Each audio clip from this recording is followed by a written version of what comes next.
BJP party की ना एकदम पक्का दीवाना है, एकदम पक्का दीवाना। मगर क्यों? ओकरे पीछे राज सुनते ना तो पूरा विरोधी हिल जाई है। अच्छा, क्योंकि कांग्रेस का है पंजाब में बटन दबावा हमका जितावा। ठीक है। सपा वाले कहिए हमका साइकिल में बटन दबावा हमका जितावा। ठीक है। बहन जी मायावती कहिए हमका हाथी बटन दबावा हमका जितावा। शिवसेना वाले कहिए धनुष बाण पे बटन दबावा हमका जितावा। अच्छा, लेकिन भैया बीजेपी ऐसे कहावे नहीं करा।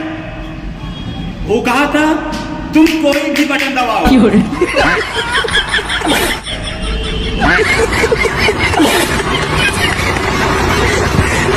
बीजेपी कौन बड़ा नेता और आवत है तो ईवीएम मशीन खुद ही कहा था सर आप काहे परेशान हैं, कहते हम खुदे पड़ जाए।